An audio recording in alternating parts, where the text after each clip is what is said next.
In the past video, I talked about the benefits of reaching a high state of fatigue and making yourself all nice and tired and worn out so that it de-stresses you, it helps with muscle building, and it can help with physical conditioning, mental conditioning as well. Today, we're talking about why fatigue may not be such a good idea. And this is really important because emotion-dominant guys like myself, we believe that if we could just work hard enough, then we're gonna get the results we want.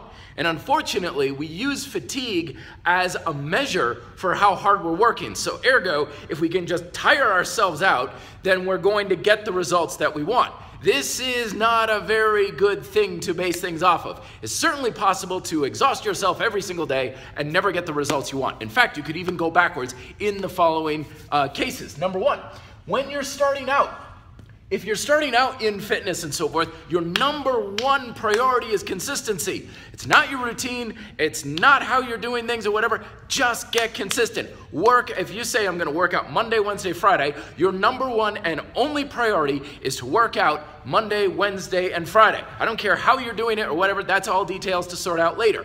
Just get consistent. When you're highly fatigued from your working out, you have a lot of mental and physiological stress.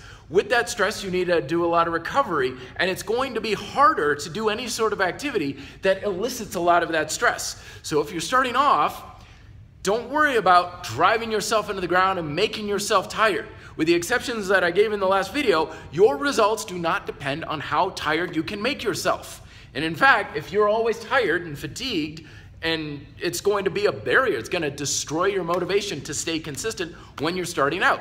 Second of all, if you're skill building, are you trying to improve your sidekick or your golf swing, or you're trying to just improve your Olympic lifting, whatever it is? The reality is that when you are tired, you're sloppy. It's just a fact of life. Anyone who comes up to me and they're like, oh, my technique is just as strong when I'm tired as when I'm fresh, then that means your technique sucked when you were fresh as well. It didn't mean that you were good afterwards.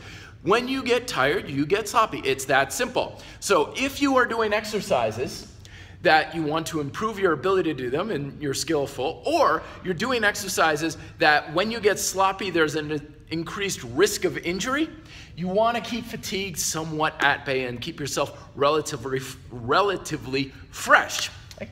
And then the third one is fat loss. Again, fatigue elicits a lot of mental and physiological stress. When you're really tired and worn out from your exercises, what do you want to do? You want to go home, you want to sit on the couch, watch Netflix, and order a bunch of junk food, right? It's because you're totally stressed out. This is why I often say that walking is one of the best fat loss exercises, because you can do a lot of it every single day, and you don't feel like you have to just sit on the couch for the rest of the day and eat an entire bread truck afterwards.